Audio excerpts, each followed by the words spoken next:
అనుభవాలతో సంబంధించిన సాక్ష్యాన్ని మనం విన్నాం. ప్రతి ఒక్కరి జీవితంలో సాక్ష్యం అనేది చాలా ప్రాముఖ్యమైనది. ఒక మనిషి మారడు అనడానికి తన జీవితమే సాక్ష్యమై ఉంటుంది.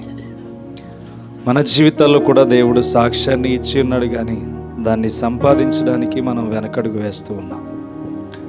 సాక్ష్యం లేని జీవితం ఎందుకు పనిచేయదు? సాక్ష్యం ఉన్న జీవితానికి విలువ ఉంది.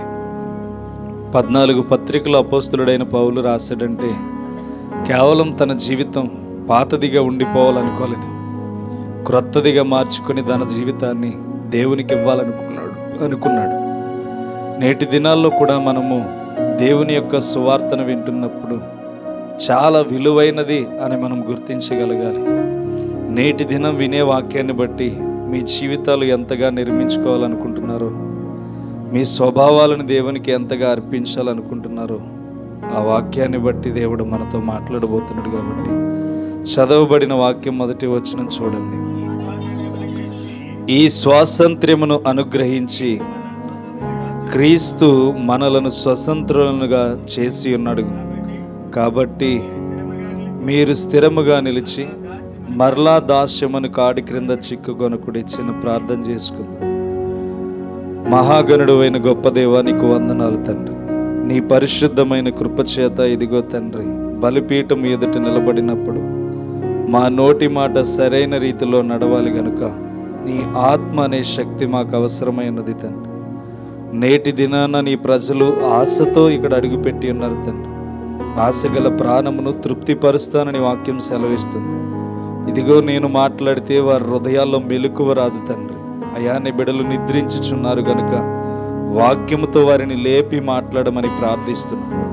అయ్యా, ఇదిగో తండ్రి, నీ పరిశుద్ధాత్మ శక్తి చేత మాకు సహాయం దయచేసి విలువైన మాటలు వినే శక్తిని బిడ్డలకు గ్రహించగలిగే మనస్సును దయచేసి, ఇదిగో ఇక్కడ నిలబడిన నేను 2 తీర్పులు గలవాడిని గనుక అయ్యా, నీకు భయపడి మాట్లాడుతున్న ప్రతి మాట నువ్వు నేర్పించిందే గనుక నీ బిడ్డలు గ్రహించే మనస్సును, భయంతో కూడిన జీవితాన్ని దయచేయమని యేసుక్రీస్తు నామం పేరట అడుగుచున్నాం తండ్రి, ఆమేన్. దేవుని యొక్క నామాన్ని బట్టి చూస్తే 22 సంవత్సరాలు ఆత్మీయ జీవితాన్ని కాపాడుకోవడం అంటే చాలా ధన్యత. నీవు నేను వాక్యం విని 2 రోజులు కాపాడుకోవాలంటేనే చాలా కష్టంగా ఉంది, అవునా? 22 సంవత్సరాలు ఒంటరిగా ఉంటూ తన జీవితాన్ని దేవుని ఎదుట నడిపించుకోవడం అంటే చాలా ధన్యత. దేవుని కృప వలన ఈ నెలతో నేను కూడా 3వ సంవత్సరంలో అడుగుపెట్టాను. దేవునికి స్తోత్రం. దేవుడు చేసిన మేలును బట్టి నాకు ఇచ్చిన శక్తి కొలది నా కుటుంబం కూడా నేను చేసే ప్రతి విషయంలో నాకు సపోర్ట్గానే ఉంటుంది. పేదల పరిచర్య కానీ ఏదైనా చేయాలి ప్రజల కొరకు అన్నప్పుడు నా కుటుంబం కూడా చాలా సహకరిస్తుంది. వాటన్నిటిని బట్టి నా కుటుంబానికి కూడా ఎంతో కృతజ్ఞతుడనై ఉన్నాను. ఏదేమైనా దేవుని చిత్తంలో మనము బలపడాలి అన్న ప్రయాసతోనే ముందుకు వెళ్తున్నాం తప్ప ఎవరికి వాళ్ళ ఇష్టానుసారంగా బ్రతకొచ్చు పర్వాలేదులే అనే ఆ కాన్సెప్ట్తో కాదు. రేపటి దినాన్ని కూడా ఇద్దరికి అన్యులకి రక్షణ ఇవ్వబోతున్నాం. ప్రార్థన చేయండి. ఎందుకంటే మనము తెలిసి రక్షణలోనికి రాలేకపోతున్నాం, కానీ అన్యులు తెలుసుకొని రక్షణలోనికి వస్తున్నారు. కాబట్టి మనము కూడా రక్షణ అంటే ఏంటో తెలుసుకోవడం అనేది చాలా ప్రాముఖ్యం. మనమందరం ఈరోజు ఒకటి నేర్చుకోబోతున్నాం. ఏంటంటే, నీ విజయము నీకు తెలుసు కానీ ఎందుకు ఓడిపోతున్నావు? అవునా? తెలుసా మనందరికీ విజయం? తెలుసా తెలీదా? సాతానుడు మన చేత తప్పులు చేయించట్లేదని మాట్లాడని గుర్తుందా? సాతానుడు మన చేత తప్పులు చేయించట్లా. మరి ఎవరు చేయిస్తున్నారంటే మన శరీరమే తప్పులు చేయిస్తుంది. అంటే మనకు విజయం తెలుసు కానీ గెలవడంలో మాత్రం దేవునికి స్థానం ఇవ్వట్లా. నేటి దినాల్లో మనం ఆలోచన చేస్తే ప్రతి ఒక్కరూ వాక్యం వినగలుగుతున్నారు, కానీ ఆ వాక్యాన్ని శ్రద్ధాశక్తితో ముందుకు తీసుకువెళ్ళలేకపోతున్నారు. ప్రతి ఒక్కరి జీవితం దేవుడు శ్రేష్టముగా ఉంచాడు. అందుకనే దేవుని యొక్క వాక్యం సెలవిస్తుంది, ఈ స్వతంత్రతను అనుగ్రహించి క్రీస్తు మనలను స్వతంత్రులుగా చేసి ఉన్నాడు. కాబట్టి మీరు స్థిరముగా నిలిచి మరలా దాస్యమును కాడి క్రింద చిక్కుకొనకుడి. మనము చూడండి, ఈరోజు ఆలోచన చేస్తే పాపము చేయకూడదని వాక్యం వింటున్నాం, అవునా? తప్పు మాట్లాడకూడదని వాక్యం వింటున్నాం, కానీ మరలా ఏం చేస్తున్నాం? తప్పే చేస్తున్నాం. అందుకని దేవుడు చెలవిస్తున్న మాట ఏంటంటే, మీకు స్వతంత్రతనిచ్చాను, అంటే మీకు గొప్ప విజయాన్ని ఇచ్చాను. ఆ విజయంలో మీరు ఏం వెతుక్కోవాలంటే మరలా పాపాన్ని వెతుక్కోకూడదు. పాపం అనే కాడి క్రింద మీరు నిలబడకూడదు. అర్థమవుతుందా? అందుకని దేవుని వాక్యాన్ని మనము చాలా శ్రద్ధ కలిగి వినాలి. దేవుని మాటని భయభక్తులు కలిగి వినాలి. నేటి దినాల్లో మనము వినలేని పరిస్థితిలో ఉన్నామంటే కారకులు ఎవరంటే మనమే. అర్థమవుతుందా? మనం వినలేకపోవడం వలనే మన జీవితం శ్రేష్టం అవ్వలేకపోతుంది. చూడండి, ఆత్మీయ జీవితంలో కేవలం నేను ఇలా ముందుకు సాగుతున్నానంటే నా తండ్రి కొన్ని చర్చలు నాకు కట్టి ఉంచాడు ముందుగా. దేవుడు చిత్త ప్రణాళిక ఏమైనదో తన ద్వారా ముందుగానే ఏర్పాటు చేశాడు. రేపటి దినాన్న ఆత్మలకు రక్షణ ఇవ్వగలుగుతున్నానంటే అది నా బలము వలన కాదు, ఆయన శక్తి వలన కాదు, కానీ దేవుడు మమ్మల్ని ఏర్పాటు చేసుకున్న రీతిగానే వాళ్ళకి రక్షణ ఇవ్వగలుగుతుంది. దేవునికి స్తోత్రం. అంటే వాళ్ళు వినగలిగే ఆలోచన ఉన్న, సువార్త అంటే తెలిసిన మనకి పాపము చేయకుండా ఆగలేకపోతున్నాం. నోటి మాటను మా దైవజనులు చెప్పారు గత నెలలో. ఏం చెప్పారంటే, ఈ నెలలో, ఈ సంవత్సరంలో ఎవరైతే నోటి మాటను కాపాడుకుంటారో, ఎవరైతే తన బిహేవియర్ని సరిదిద్దుకుంటారో, తనని బట్టి అది ఎంతో ఉన్నతమైన ఆశీర్వాదాల్లోనికి నడిపిస్తుందంట. అర్థమవుతుందా? ఎవరైతే నోటి మాటను కాపాడుకుంటారో ఆ నోటి మాటను బట్టి వారు బహుగా ఫలించబడతారంట. ఈరోజు నేటి దినాల్లో మనం ఆలోచన చేస్తే, మనం వాక్యాన్ని విని దేవునికి చోటు ఇవ్వలేకపోతున్నాం. దేవుడు మనకి విజయాన్ని ఇచ్చాడు, కానీ వాటమినే వెతుక్కుంటున్నాం. గెలుపుని ఇస్తే నాకు వాటమే కావాలని పరుగులు పెడుతున్నాం. ఏవండి, ఉన్నతమైన వాక్యాలు నేర్పించడానికి అనేకమైనవి దేవుడు దీంట్లో పెట్టి ఉన్నాడు. ఉన్నతమైన మాటలు మనకి తెలియచేయడానికి దేవుడు చాలా లేఖనాలు మనకి పెట్టి ఉన్నాడు. ఏమంటే, చాలా స్వరాలెత్తి పాటలు పాడుతున్నాం, దేవుడు విన్నాడంటారా? ఆలోచన చేయండి. ఎక్కడికో వద్దు, ఎంత పెద్ద పెద్ద బోధొద్దు.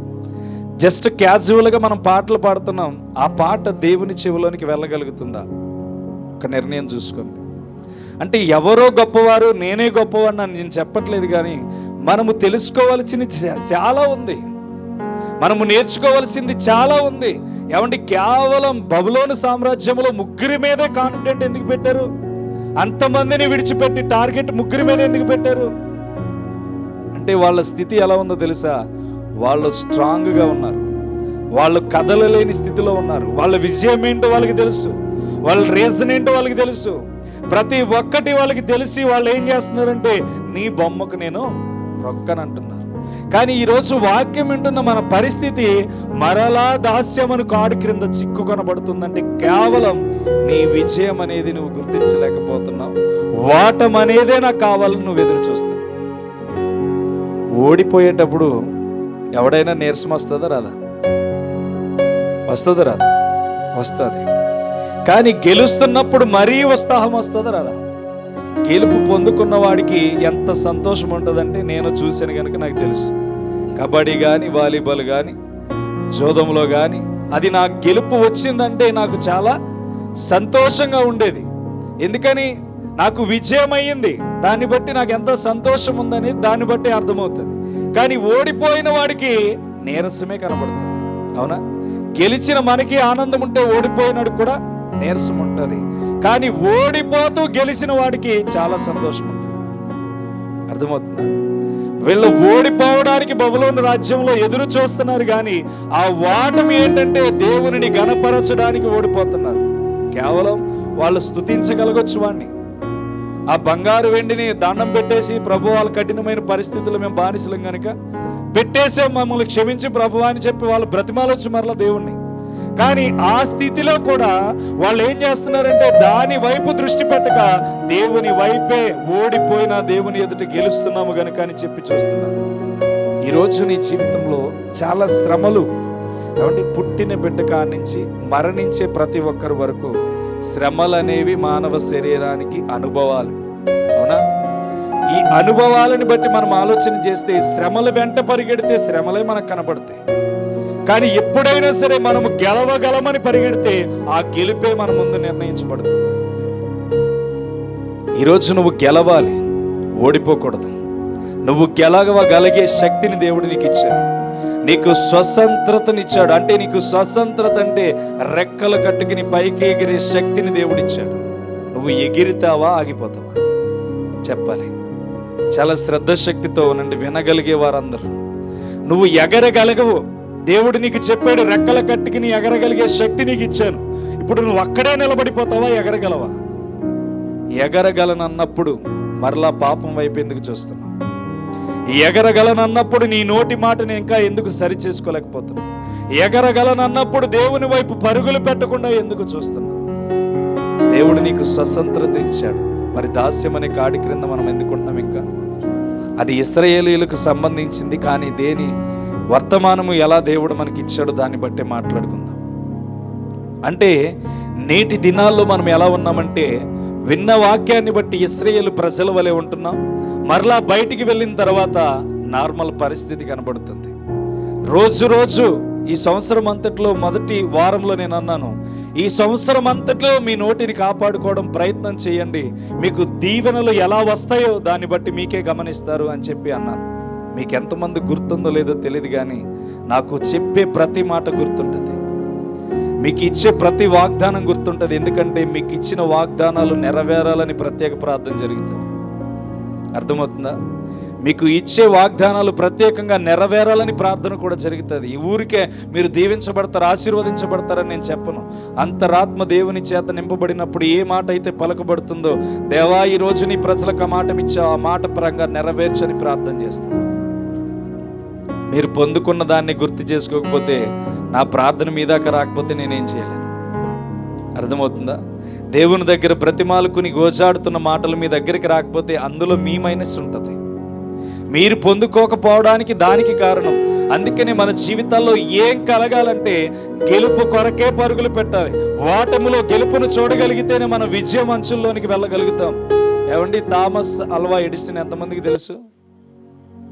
చదువుకున్న వాళ్ళకి కొంతమందికి తెలుస్తుంది, మిగతా వాళ్ళందరికీ తెలీదు.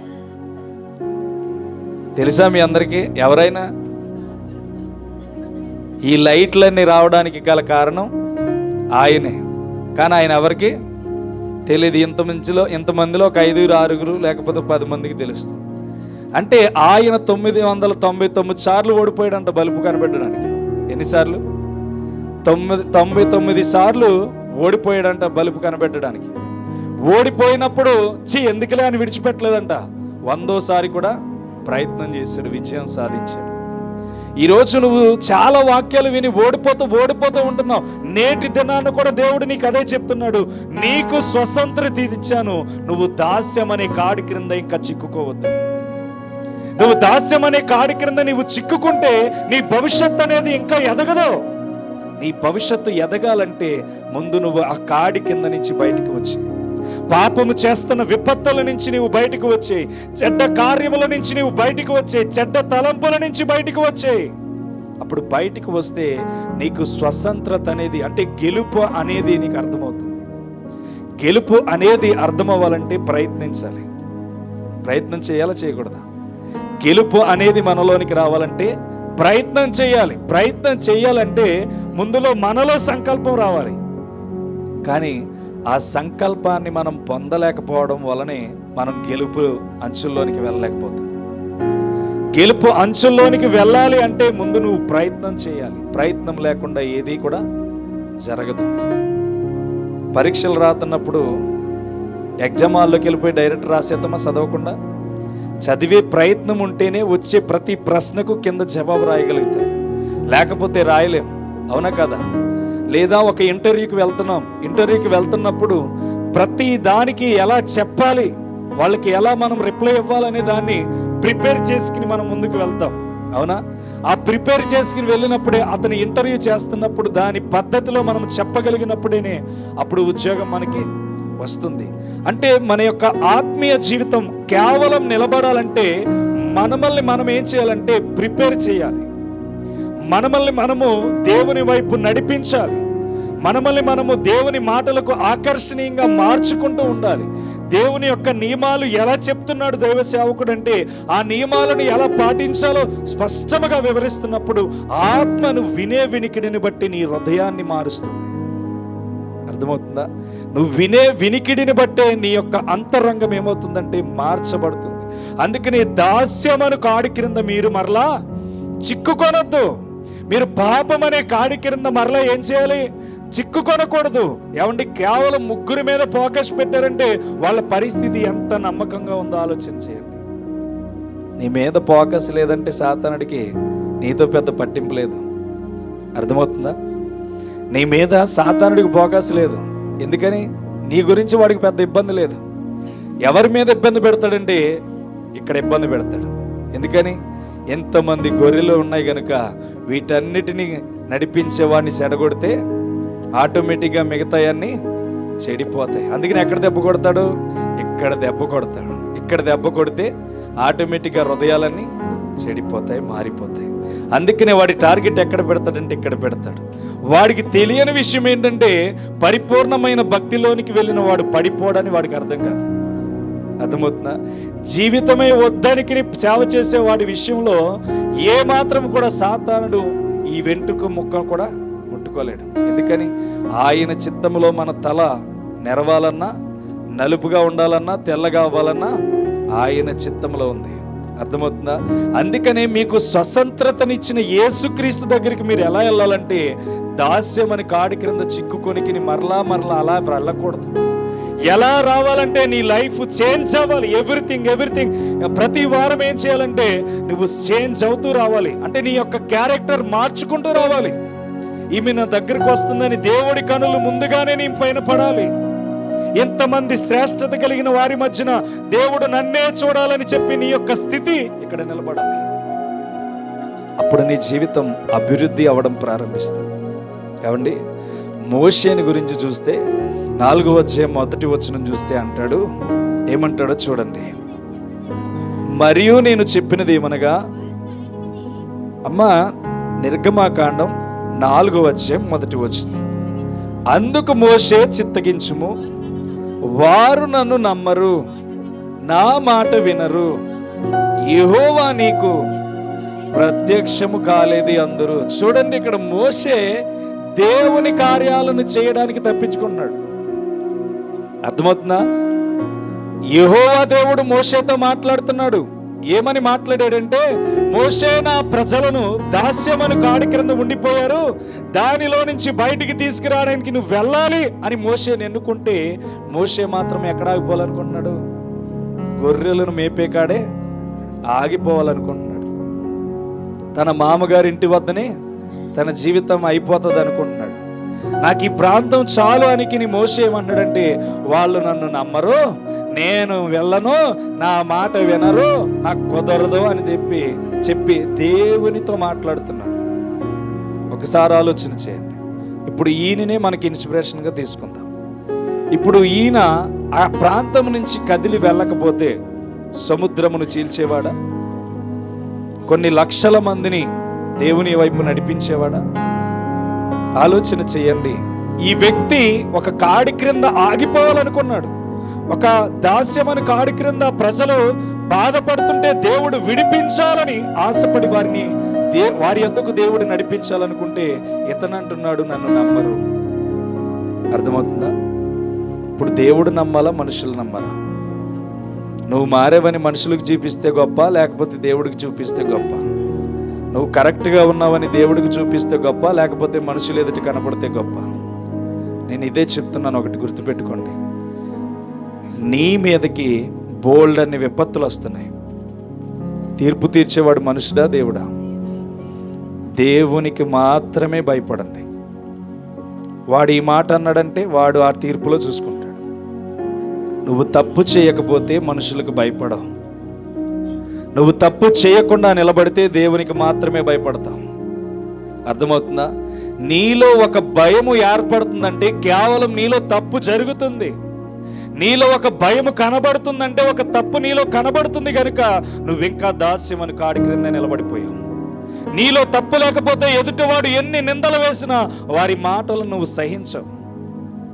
దేవుడా, ఇదిగో వీళ్ళని నీకు అప్పగిస్తున్నాను, వాళ్ళ తప్పు వాళ్ళు తెలుసుకోవాలని దేవునికే మనం ఏం చేయాలి?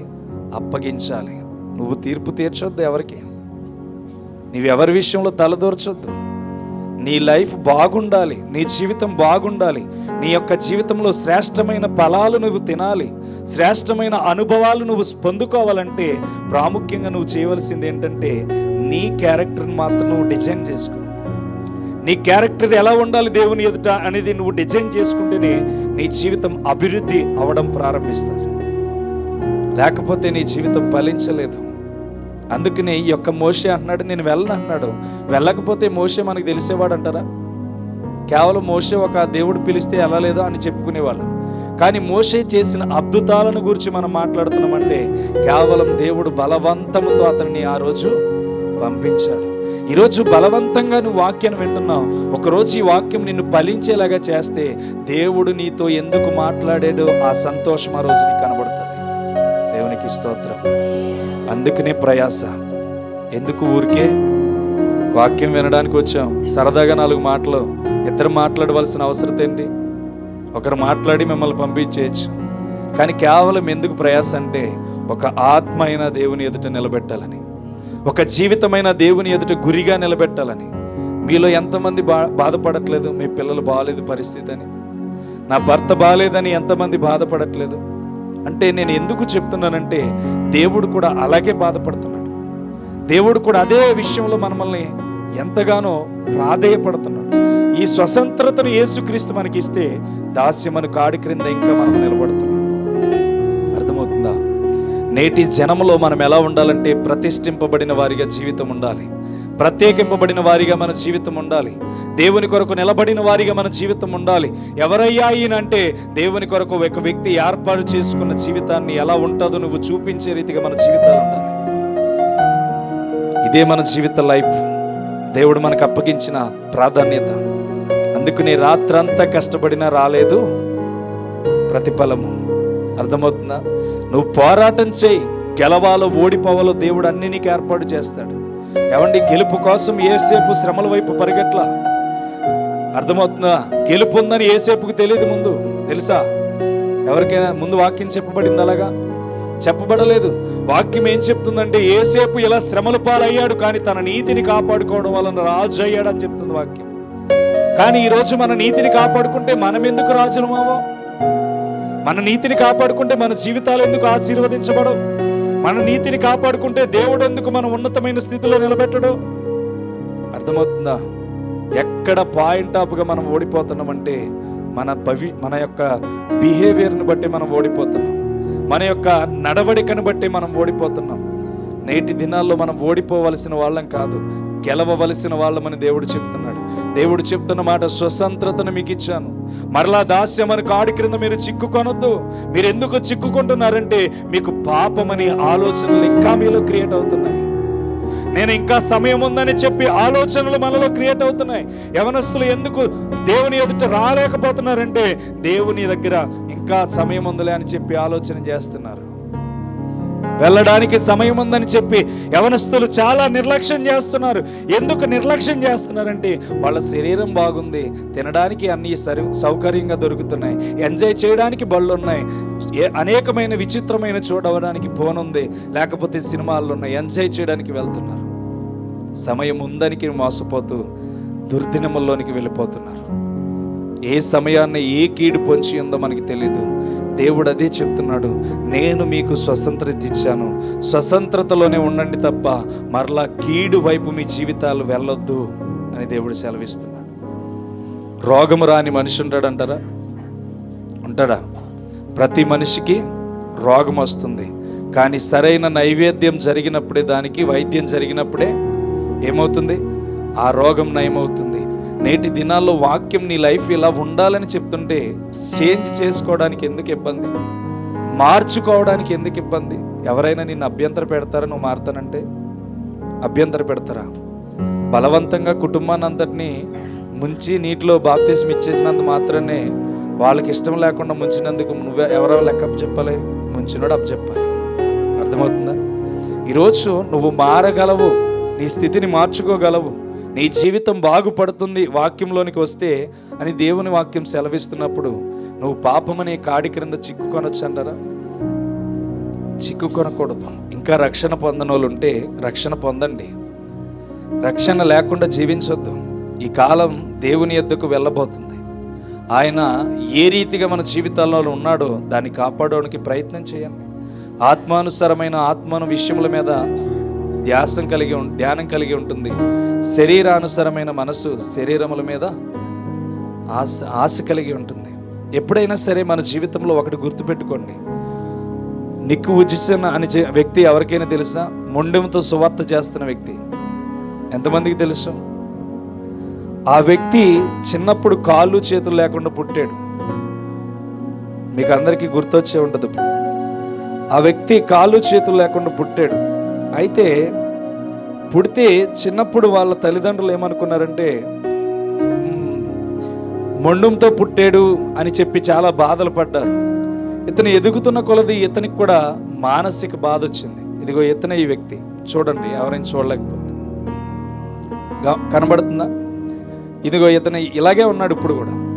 అయితే ఈ వ్యక్తి 13 సంవత్సరాల వరకు కూడా తనలో విజయం లేదు. చనిపోవాలని అనుకుంటున్నాడు.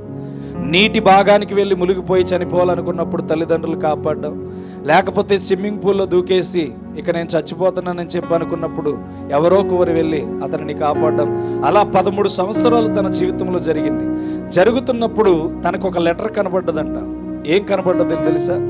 పుట్టే ప్రతి మానవుడు ఏదో ఒక కారణం చేత పుడుతున్నాడని తెలిసిందంట అతనికి. ఆ లెటర్ కనపడ్డదంట, చదివాడంట దాన్ని. పుట్టే ప్రతి మానవుడు ఏదో ఒక కారణం చేత జన్మిస్తున్నాడని చెప్పి అది చదివినప్పుడు తనలో తాను ఇన్స్పిరేషన్ అయ్యాడంట.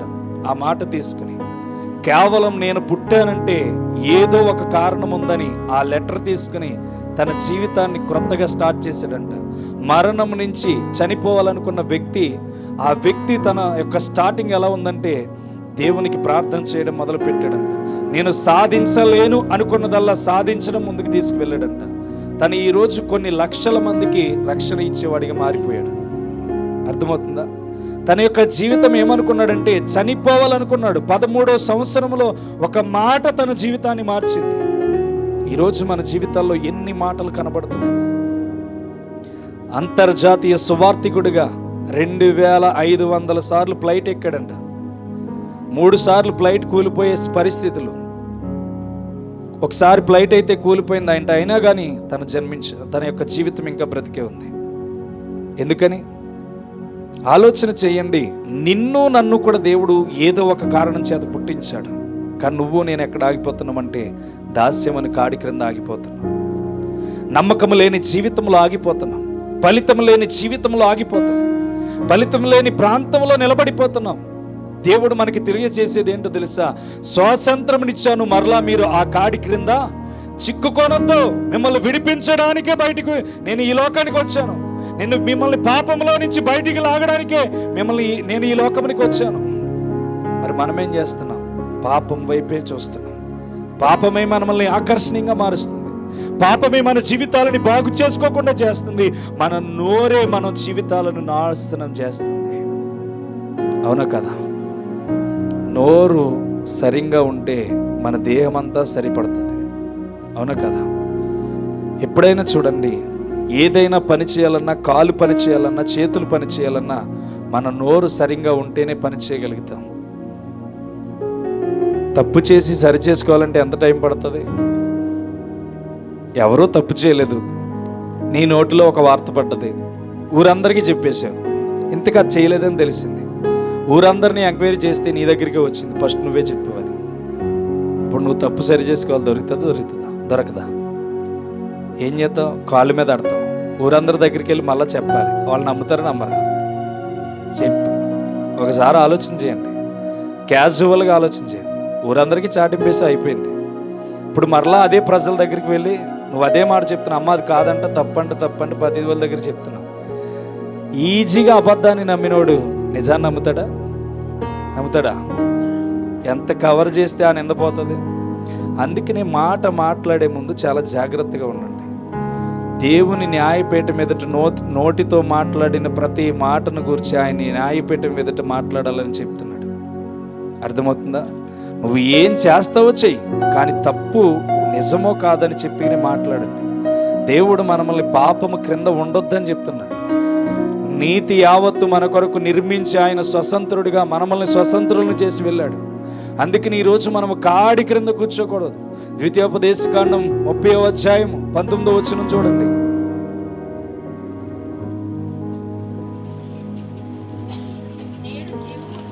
నేడు జీవమును మరణమును ఆశీర్వాదమును శాపమును నేను నీ ఎదుట ఉంచి భూమి ఆకాశములను మీ మీద సాక్షులుగా పిలుచుచున్నాను. అర్థమవుతుందా? దేవుడు ఏం పెట్టాడంట? చూడండి, చదువుతున్నాను. నేడు ఈరోజు జీవమును మరణమును ఆశీర్వాదమును శాపమును నేను నీ ఎదుట ఉంచి ఉన్నాను. భూమి ఆకాశములను నీ మీద సాక్షులుగా పిలుచుచున్నాను. ఏముంచాడు ఇందులో? ఏం కావాలి, ఏం వదిలేయాలి? మనం ఆలోచన చేయండి. 2 ఉన్నాయి, ఆ 2 మనం సంపాదించుకోవాలి. ఇంకో 2 ఉన్నాయి, ఆ రెండింటిని మనము విడిచిపెట్టేయాలి. ఏది కావాలంటే అది నీ దగ్గరే ఉంచాడు. నేను బోధించినంత మాత్రాన్ని ఏమీ లేదు, నువ్వు పొందుకోవడాన్ని బట్టే ఉంది. నీకు ఆశీర్వాదం కలుగుతుందంటే కలుగుతుంది. దైవజనుడు మాట చెప్పునయ్యా నాతో పలికాడు, నువ్వు ఆశీర్వదించినానని పోరాడాలి. అర్థమవుతుందా? పోరాటం ఎక్కడుందంటే మనలో ఉంది. మనల్ని బయటికి తీయలేకపోతున్నాం.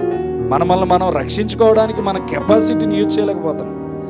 మన బలాన్ని యూజ్ చేస్తే సాతానుడు తలక్రిందులుగా తపస్సు చేసిన మన కుటుంబంలో ఏం చేయలేడు. అర్థమవుతుందా? మన కుటుంబం విషయం పక్కనట్టు నీ జోలికి రాలేడు అసలు. ప్రాముఖ్యంగా నువ్వు ప్రయాణం చేసి వెళ్తావో, ఎక్కడెక్కడికో పరుగులు పెడతావో, నువ్వు జాబు చేయాలని ఎదురుకు వెళ్తావో, ఆ జాబు విషయాల్లో కూడా అన్ని ద్వారాలు తెరిచి డోర్ ముందు పెడతాడు. ఉద్యోగ రీతిలో ప్రయత్నం చేసావు ఒక్కసారి దేవుని మీద ఆధారపడి వెళ్ళేటప్పటికి ఆ డోర్స్ అన్ని దేవుడు ఓపెన్ చేస్తాడు. ఎందుకని? నీ సొంతంగా వెళ్తే ప్రయత్నం అవదు. దేవుని ఆశ్రయించి వెళ్ళు, నీ ఫలితం దొరుకుతుంది. చూడండి, ఆదికాండం 19వ అధ్యాయం, ఆదికాండం 19వ అధ్యాయం కాదు, 32వ అధ్యాయము 24వ వచనం చూడండి. చాలు, ఏమైపోయిందంటే అక్కడ యాకోబు ఒక్కడే మిగిలాడు. ఎవరు మిగిలారు? కుటుంబం అంతా బయటికి వెళ్ళిపోయింది, పంపించేశాడు. ఆ నది దాటించి మొత్తం పంపించేశాడు. ఎవరు మిగిలారు? యాకోబు ఒక్కడే మిగిలాడు. ఎందుకు మిగిలాడంట చెప్పాలి. దేవునితో యాకోబుకి పాపం అప్పుడు దాకా తెలియదేమో, అన్నీ చంపేతాడేమో, అన్నీతో ముందు రికమెండేషన్ అవ్వాలి. మా మామికి చంపేతాడేమో, ముందుగా మా మామికి చెప్పి రావాలి అని చెప్పి యాకోబుకి తెలీదు. ఎప్పుడంట ప్రాణం మీదకి వచ్చిన తర్వాత నా అన్నయ్య 400 వేసుకుని వస్తున్నాడు నా మీద యుద్ధం చేయడానికి, ఆ 400 మంది మమ్మల్ని బ్రతకనివ్వరేమో, మీరు 2 గుంపులుగా ఉండండి, ఒకవేళ మీ ఇద్దరిలో ఏం జరిగినా కానీ నేను పరారైపోతానని చెప్పి ఏమయ్యాడు? వెనక్కాగిపోయాడా? వెనక్కి ఆగలేదు. ఎందుకు ఆగాడంటే ఆ రాత్రి దేవునితో మాట్లాడడానికి ఆగాడు. అర్థమవుతుందా? ఏ రోజైనా ఇంట్లో ఖాళీ లేకపోతే పైకి వెళ్ళి డాబా మీదకి ప్రార్థన చేసిన వాళ్ళు ఎంతమంది? ఇంట్లో ఖాళీ లేకపోతే పైకి వెళ్ళి వంక పెట్టుకుని మానేసిన వాళ్ళు ఎంతమంది? ఆలోచన చేయండి. అర్థమవుతుందా? ఇంట్లో ఖాళీ లేదండి, ప్రార్థన చేయడానికి చాలా ఇబ్బంది అయిపోతుంది పిల్లలతో. పిల్లలు పడుకున్న తర్వాత ప్రార్థన చేయడానికి ఏమో వాళ్ళు లేచిపోతారని భయం వేస్తున్నాను. మరి పైన అంతస్తు ఖాళీగా ఉంది కదా, పైన ఓపెనే కదా, నువ్వు ఎంత గట్టిగా అరుచుకున్నా ఆకాశానికి వెళ్ళిపోతాయి డైరెక్ట్. మరి అక్కడికి వెళ్ళి ప్రార్థన చేయాలన్న ఆలోచన రాదా? వంక పెట్టుకుంటే చాలా ఉంటాయండి. అర్థమవుతుందా? వంక పెట్టుకుంటే నీ జీవితం నా జీవితంలో చాలా ఉంటాయి. కానీ ప్రార్థన చేయాలి, నా యేసయ్యకి నేను కనబడాలంటే అది జీవితంలో ఎంత ప్రతిష్టాత్మకంగా మన జీవితాల్లో ఫలిస్తుందో అప్పుడు అర్థమవుతుంది. నువ్వు కష్టపడి దేవుణ్ణి వెతుకు, ఆ సంతోషం ఎలా ఉంటుందో. కన్నీటితో దేవుణ్ణి వెతుకు, ఆ సంతోషం ఎలా ఉంటుంది. అయ్యా నాకు ఇరికైపోయినా కానీ ఇదిగో ఈ అంతస్తు మీదకి మంచులో వచ్చి ప్రార్థన చేస్తున్నానంటే కేవలం నీతో మాట్లాడుకోవాలని ఆశ ఉంది నాకు, అందుకనే వచ్చి మాట్లాడుతున్నానని చెప్పి దేవునితో మాట్లాడు. ఎందుకు తెరవడు? సంతోష నిధులను మన కొరకు తెరుస్తాడు. తెరవడు, సంతోష నిధులన్నీ ఓపెన్ చేస్తాడు మన జీవితంలో. కాబట్టి మనం ఏం చేయాలంటే, ఎందుకు యాకోబు ఒక్కడు ఆగిపోయాడంటే ఈ రాత్రి నేను సాధించవలసింది ఒకటి ఉంది, ఈ రాత్రి నేను గెలవవలసింది ఒకటి ఉంది. వీళ్ళందరితో నేను బ్రతిమాలితే నాకు యుద్ధం చేసిన ఫలితం రాదు, కానీ ఒకే ఒక్కడు ఒక రోజు నేను వస్తున్నప్పుడు నా స్వప్నంలో కనబడ్డాడు. పరలోకమునికి నిచ్చెన వేసి ఆకాశమునికి పైనికి దూతలను పంపిస్తూ నాకేదో వర్తమానం చెప్పబోతున్నాడు. ఆ వర్తమానం ఏంటని చెప్పి ఎప్పుడు ప్రార్థన చేయడం మొదలు పెట్టాడంటే, ఇదిగో సమస్య వచ్చినప్పుడు ప్రార్థన చేయడం మొదలు పెట్టాడు. మరి సమస్య రానప్పుడు ఆ నొచ్చిన ఎందుకు పడ్డదయ్యా, ఆ నొచ్చి నాకు ఎందుకు కనపడ్డదయ్యా అని చెప్పి ప్రార్థన చేసాడా? ప్రార్థన చేయలేదు. ఎప్పుడు ప్రార్థన చేసాడంటే, ఓహో ఒక దేవుడు ఉన్నాడు, నా దేవుడు, ఆయన నన్ను కాపాడుతాడని చెప్పి సమస్య వచ్చినప్పుడు ప్రార్థన చేయడం ప్రారంభించాడు. అందుకని ఆ రాత్రి ఒక్కడే మిగిలిపోయి దేవునితో పోరాటం మొదలు పెడితే తెల్లారికి తనకి జవాబు వచ్చింది రాలేదా? మనకి ఎందుకు రావట్లేదు? దేవునికి స్తోత్రం. మనకెందుకు రావట్లేదు? మనం చేస్తే వస్తుంది రాదా? యాకోబు 5:17 ప్రకారం ఏమన్నాడు? ఏలియా మన వంటి వాడు కాదా, మన వంటి స్వభావం గల మనుషుడే, ప్రార్థన చేయగా వర్షం ఆగింది, మరి నువ్వు చేయగా నేను చేయగా ఆగుతుందని అక్కడ చెప్తున్నాడే లేదా? చెప్తున్నాడు. మరి ఎందుకు చేయలేకపోతున్నావు? తారుమారు చేసేది దేవుడు. అర్థమవుతుందా? ఒక్కడే ఆగిపోయి పెనుగులాడాడంటే నీకున్న సమస్యను బట్టి ఎంత పోరాటం చేయగలుగుతున్నావు ఆలోచించి. నువ్వు విజయం ఎక్కడో ఉందనుకుంటున్నావు, కానీ నీ హృదయంలోనే విజయం ఉంది. నువ్వు గెలవాలనుకుంటున్నావు కానీ ఓడిపోతున్నావు. ఎందుకు ఓడిపోతున్నావు అంటే కనీసం నువ్వు కృషి చేయవలసిన పరిస్థితి నీలో కనబడట్లా. ఎందుకు ఉద్యోగంలో లేకపోతే ఎగ్జామ్స్ విషయంలో ఫెయిల్ అయిపోతున్నావు అంటే కేవలం నువ్వు కృషి చేయవలసిన శక్తి నీలో ఉంది, కానీ దాన్ని వినియోగించలేకపోతున్నావు. నువ్వు వినియోగిస్తే ఆ గెలుపు రాత్రికి రాత్రి నీ దగ్గరకు వస్తుంది. అర్థమవుతుందా? దేవునికి స్తోత్రం. నువ్వు కృషి చేసి ప్రార్థన చేయి, నువ్వు పట్టుదల కలిగి దేవుని చిత్తం మీద ప్రార్థన చేయి. దేవుడు నీకేం చేస్తాడు, ఏం నేర్పిస్తాడంటే ఆ విజయ అంచుల్లోనికి నిన్ను తీసుకెళ్ళి నిలబెడతాడు. గెలవలేను అంటే గనక ఎప్పటికీ గెలవలేము. గెలవగలము అని నువ్వు నిలబడగలిగితే గనక గెలవగలము. మీరు ఇస్సాకయ్య గారు మీటింగులకు వెళ్ళారు. ఆయన జీవితంలో ఒక సాక్ష్యం చెప్తున్నాడు. ఏంటో తెలుసా? ఆయన కాళ్ళ పట్టణానికి రెప్పించినప్పుడు, కాళ్ళ ప్రాంతానికి రెప్పించినప్పుడు బీడి భూమితో ఉందంట. అది చెదపట్టేసి కనీసం ఉప్పుటేరు వంతును కూడా పడలేదంట అప్పటికి. అర్థమవుతుందా? ఆయన పడలేని పరిస్థితిలో దేవుడు అంటున్నాడంట, అక్కడ బస్సు ఎదురుగా వెళ్తుంటే అంటున్న మాట ఏంటంటే, ఆ బస్సు మీద వెళ్తున్న పేరు చదవన్నాడంట. భీమవరం అని ఉందంట ఆ బస్సు మీద. ఆ భీమవరం అని ఉంటే, ఇదిగో నేను నీకు చెప్తున్నాను, దేవుని స్వరంతో ఆయన మాట్లాడుతున్నాడంట. ఆయన వింటున్నాడంట దేవుని స్వరాన్ని. భీమవరం నుంచి హైదరాబాద్ వరకు ఇక్కడ హైవే ఏర్పాటు చేయబోతున్నాను అన్నాడంట. దేవునికి స్తోత్రం. ఆయనకి చెప్పిన మాట ప్రకారం కొన్ని సంవత్సరాలు ఆయన పడవ దాటి వెళ్ళి వచ్చిన తర్వాత ఒక రోజుకి ఆ వంతెనని వేశారంట. అర్థమవుతుందా? దేవుడు చెప్పిన మాట ఎన్నటికీ నిరర్ధకము కానేరదు. అర్థమవుతుందా? నువ్వు పట్టుదల కలిగి ఒక్కసారి దేవుని స్వతంత్రత ఇచ్చాడు, ఆ స్వతంత్రతను నాకు అనుభవించకుండా ఎందుకు జరుగుతుంది ఈ కీడంతా అని పట్టుదల కలిగి ఒక్క రాత్రి దేవుని కొరకు ప్రార్థన చేస్తే నీ కుటుంబంలోనికి రావలసింది పరుగులు పెట్టుకుంటూ వస్తుంది. అడ్డపెట్టేవాడు ఎవ్వడో ఉండడం. నువ్వు విజయం సాధించలేక పొరపడుతున్నావు. నీ విజయంలో దేవుని శక్తిని చూడక పొరబడుతున్నావు.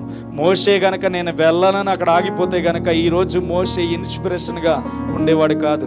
మోషే గురించి ఒకే ఒక్క మాట చూపిస్తాను చూడండి. ఎబ్రీ పత్రిక 3వ అధ్యాయం 2వ వచనం చూడండి.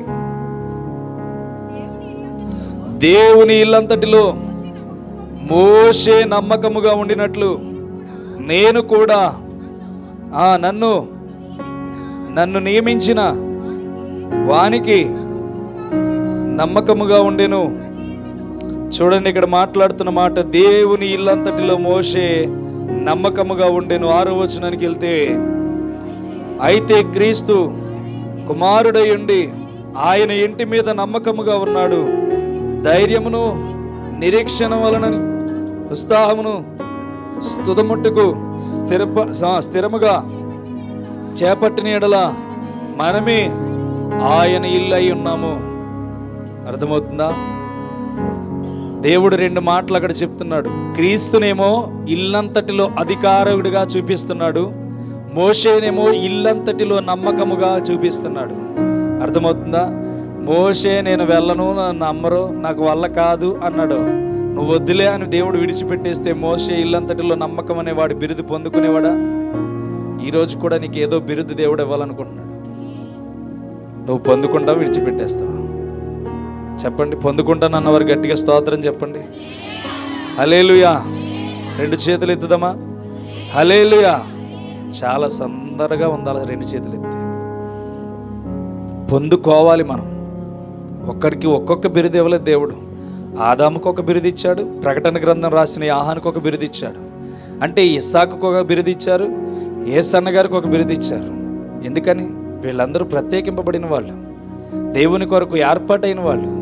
అర్థమవుతుందా? ఒక్కొక్కరికి ఇచ్చినది ఒక్కొక్కరికి వేరియేషన్ కనబడుతుంది. నిన్ను కూడా వేరియేషన్లో దేవుడు పుట్టించాడు. ఈ వేరియేషన్లో నీకు ఇచ్చే బిరుదు ఏమైందో ఆలోచించి. ఇల్లంతటిలో నమ్మకమైన వాడు మోషే అయితే, ఇల్లుకు పైగా ఉన్నవాడు ఎవరు? యేసుక్రీస్తు వాడు, యేసుక్రీస్తు వారు. ఆ యేసుక్రీస్తు వారే చెప్తున్న మాట ఏంటంటే, నీకు స్వతంత్రతనిచ్చాను, కాడి క్రింద ఉంటావా, నాతో ఉంటావా అని అడుగుతున్నాడు. ఏం చేస్తావు ఇప్పుడు? కాడి క్రింద ఉంటాను అన్న వాళ్ళు చేతులెత్తండి. ఎవరు ఉండరు, అందరూ దేవుని క్రిందే ఉండాలి. మరి ఉండాలనుకున్నప్పుడు ఆ స్వతంత్రతను ఎందుకు అనుభవించలేకపోతున్నారు? వెళ్తున్న మార్గము ఇరుకైన మార్గం. వెళ్ళబోయే రోజులు ఆకలికి కొదువైపోయే రోజులు, శ్రమకాలాలు, కష్టకాలాలు రాబోతున్నాయి. ఆకలి దప్పులు మానుకొని చాలా రోజులు గడపవలసిన దినాలు రాబోతున్నాయి. మన దగ్గర ₹1,00,000 ఉంటుంది, తినడానికి బియ్యం ఉండవు. మన దగ్గర ₹1,00,00,000 ఉంటుంది, ఆ ₹1,00,00,000 తినాలి తప్ప తినడానికి ఆహారం ఉండదు. అలాంటి పరిస్థితులు మనకి రాబోయే కాలంలో జరగబోతున్నాయి. ఇప్పుడు ఎంత బిల్డింగ్ కడితే నీకు ఆకలి తీరుతుంది? ఆలోచన చేయండి. దేవుడు అని చెప్పేది అదే. దాస్యం అను కాడి క్రింద ఉండొద్దు, పరిశుద్ధులకు మాత్రమే ఆ సమయంలో నేను ఆహారంని ఏర్పాటు చేస్తాను. అది కాకి ద్వారా ఏర్పాటు చేస్తానో తెలీదు, లేకపోతే దేని ద్వారా ఏర్పాటు చేస్తానో తెలీదు, ఏర్పాటు చేసేది నా పరిశుద్ధులకు మాత్రమే అన్నాడు ప్రకటన గ్రంథంలో. కాబట్టి ప్రతి ఒక్కరూ పరిశుద్ధత ధరించుకుందాం. నేను ఈ వస్త్రాలు ఎందుకు వేస్తున్నాను తెలుసా? మారిపోయానని కాదు. ఇది వరకు రంగురంగుల వస్త్రాలతో చాలా జీవించాను, అవన్నీ చాలా ఆకర్షణీయంగా కనబడ్డాయి. ఇప్పుడు నేను క్రీస్తుకు మాత్రమే ఆకర్షణీయంగా కనబడాలి, దేవునికి మాత్రమే నిలకడగా కనబడాలి. ప్రవీణ్ కూడా పొద్దున ఆదివారం వస్తే వైట్ షర్ట్ వైట్ ప్యాంట్ వేస్తున్నాడు, బలి మారిపోయాడని కాదు. అది వేసేది ఏంటంటే ప్రజలకు నేను ఆకర్షణీయంగా కనపడకూడదు, దేవునికి మాత్రమే కనబడాలని. అర్థమవుతుందా? ఈరోజు నువ్వు కూడా దేవునికి ఆకర్షణీయంగా కనబడితే నీకు ఒక బిరుదు ఏర్పాటు చేస్తాడు. ఇల్లంతటిలో ఒకడు నమ్మకమైన వాడంటే ఇంతమందిలో దేవునికి నమ్మకమైన వారు ఎవరు కనబడుతున్నాం ఆలోచించి. మనము నమ్మకమైన వాళ్ళుగా దేవునికి కనబడాలి. రాత్రంతా ఒక వ్యక్తి పెనుగులాడాడంటే ఒంటరిగా మిగిలిపోయి పెనుగులాడాడు. ఎప్పుడైనా కుటుంబం విడిచి నీకు కావలసింది ఒంటరిగా పోరాడేవా? పోరాడి చూడు. గెలవకపోతే అప్పుడు అడుగు దేవుణ్ణి, ఎందుకు నాకు ఇవ్వలేదు, నేను పోరాడాను నీతోటని చెప్పి నువ్వు దేవుణ్ణి అడుగు. అసలు అడగకుండానే దేవుడి నుంచి ఆశీర్వాదాలు ఈ కావాలంటే అవి కావాలంటే దేవుడు మనకిచ్చాడు. అక్కడ ద్వితీయోపదేశకాండం సెలవిచ్చిన రీతిగా ఏం చెప్తున్నాడు అక్కడ? జీవమును, మరణమును, ఆశీర్వాదమును, శాపమును మన ఎడలో ఉంచాడంట. అంటే మనం ఏం కావాలో పొందుకోవలసింది మనమే, దాన్ని సంపాదించవలసింది మనమే, దాన్ని ఆస్వాదించవలసింది మనమే. కానీ దాన్ని ఆస్వాదించలేకపోతున్నామంటే కేవలం మనము కరెక్ట్గా లేకపోవడం వల్ల దాన్ని జీర్ణించుకోలేకపోతున్నాం. అన్నం తిన్నది అరక్కపోతే మనం ఏం చేద్దాం? తెల్లారు అన్నం తినడం మానేద్దాం. ఏంటమ్మా? తెల్లారు అన్నం తినడం మానేద్దాం, లేకపోతే ఏ వాండింగ్ అయిపోద్ది. మరలా తిన్నాం అరగకపోతే ఏం చేద్దాం? మరలా అన్నం తింటాం కంపల్సరీ. తినకుండా ఆగుతామా? ఎంత అరగకపోయినా ఆటోమేటిక్గా శరీరానికి ఆకలి పెడతాం, అవునా? అది అరగని అరగపోని ఏ ట్యాబ్లెట్ వేసి కవర్ చేద్దాం? కవర్ చేయమా? మరి తినకపోతే నీరసం రాదా?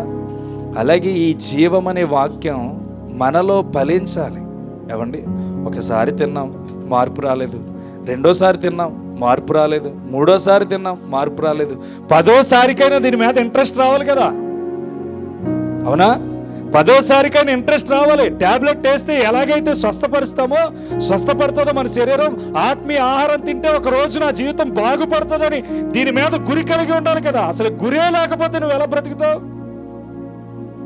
ఆహారం 2-3 సార్లు ట్రై చేసావు, అరగలేదు, తినేసావు. 10 సార్లు అరగలేదు, తినేసావు, అయినా పర్వాలేదని మరలా తింటున్నావు అంటే అసలు ఆత్మీయ ఆహారం నీ ఆత్మను పరలోకంలో చేర్చడానికి ఎన్నో నియమాలతో కూడింది. ఈ వాక్యాన్ని నేను జీర్ణించుకోవాలని ఒక్కరోజు కూడా మనకు అనిపించట్లేదా? అనిపించాలా, అనిపించకూడదా? మరి ఎందుకు బాప్తీసం తీసుకోలేదు? ఎన్నిసార్లు మిమ్మల్ని మొత్తుకున్నాను, అమ్మా శరీరం వైపు దృష్టి పెట్టొద్దు, ఆత్మ వైపు దృష్టి పెట్టండి. మన ఆత్మ జీవింప చేయడానికి దేవుడు ద్వారాలు తెరిచాడు. ఈ స్వతంత్రతనిచ్చి దేవుడు మనల్ని బ్రతికిస్తున్నాడు.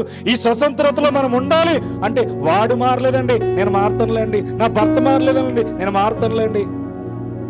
ఎవరు మారకపోతే మారండి, మారకపోతే నీకేంటి? నీ తీర్పు నీకు ఉంటుంది. ఈ రాత్రి నువ్వు భర్త మారలేదని నిర్ణయం తీసుకుని తను మారిన తర్వాత మారుతానంటే ఈ రాత్రి నువ్వు లేకపోతే ఏమవుతుంది? రక్షణ అనేది ఒక్కసారి అరగకపోతే రెండోసారి అరుగుదల చేసుకోవాలి. ఒకసారి వాక్యం విన్నాం, సాతానుడు ఎత్తుకుపోయాడు, రాతి నేలను పడ్డది. రెండోసారి వాక్యం విన్నాం, ముళ్ళ తుప్పుల్లో పడ్డది. మూడోసారి వాక్యం విన్నాం, గచ్చు పొదల్లో పడి అణిచివేయబడ్డది. ఇవన్నిటిని బట్టి నువ్వేం చేయాలి? ఏమండి, 30 దంతులు 60 దంతులు 100 దంతులు అన్నాడు. ఎందుకన్నాడు? నువ్వు వినే వినికిని బట్టి నీకు ఒక ఆహారం దొరుకుతుంది. అర్థమవుతుందా? ఇందులో 30% వినేవారు ఉన్నారు, అలాగే 60% వినేవారు ఉన్నారు. వాక్యం నా కొరకే మాట్లాడారు, తప్పకుండా నేను మారాలని 100% తీసుకునే వాళ్ళు ఉన్నారు. కానీ వీళ్ళందరిని బట్టి ఎవరు ఫలిస్తారంటే 100 ఫలమే ఫలిస్తుంది. ఎందుకంటే అది సమృద్ధిగా తినడానికి దొరికింది. ఈరోజు నీ జీవితం కూడా అంతే. నువ్వు ఎంత ఆసక్తి దేవుని వాక్యం మీద చూపిస్తే, ఎంత బలమైన కాడిని మోయాలని నువ్వు ఇష్టపడితే, ఎంత శక్తిని పొందుకొని దేవుని కొరకు బ్రతకాలని నువ్వు అనుకుంటే అంతగా నీ జీవితం ఫలించడం ప్రారంభిస్తుంది. ఫలించని ప్రతి తీగను తీసేస్తాడని మనకు తెలిసినా కానీ ఆ తీగలాగానే జీవిస్తున్నాం మనం. అవునా? ఫలించిన తీగను తీసేస్తాడు అన్నాడంటే మనము తీసేస్తాడని తీగల వల్లనే జీవిస్తున్నాం. కానీ అయ్యో నన్ను తీసేస్తానన్నాడు, పొట్టు వలె ఎగిరితే కాల్చేస్తానన్నాడు, ఈ పొట్టు వలె నేను ఎన్నకూడదు, ధాన్యపు గింజ వలె నేను ఉండాలి, శ్రేష్టమైనదిగా ఉండాలి, ఒక ఆహారం తీర్చేవాడిగా, ఒకరి కడుపు నింపేవాడిగా నేను ఉండాలి, మాటలతో సంతోష పెట్టేవాడిగా ఉండాలని ఎవరు కూడా ఆలోచించేయట్లేదు. ఈరోజు నువ్వు ఆలోచన చేయాలి, నీ జీవితాన్ని మార్చుకోవాలి, నీ జీవితాన్ని పరిపూర్ణంగా దేవునికి అప్పగించాలి. నీ పరిస్థితి మారాలి. నీ యొక్క జీవితంలో సొంత నిర్ణయాలు విడిచిపెట్టి దేవుని నిర్ణయాలకు చోటు ఇవ్వాలి. ఇలా ఇవ్వగలిగితే నీ భవిష్యత్తు బాగుంటుంది. ఏమండి, రాత్రంతా చెప్పుకుంటూ వెళ్తే చాలా సంతోషం వేస్తుంది నాకు చెప్పేయడానికి. కానీ మీకు చాలా బిజీ షెడ్యూల్ ఉంటాయి. అర్థమవుతుందా? నేను ఒకటే చెప్తున్నాను, నీ లైఫ్ ఈ రాత్రి మార్చుకుంటే నీకు ఒక బిరుదు దేవుడిస్తాడు.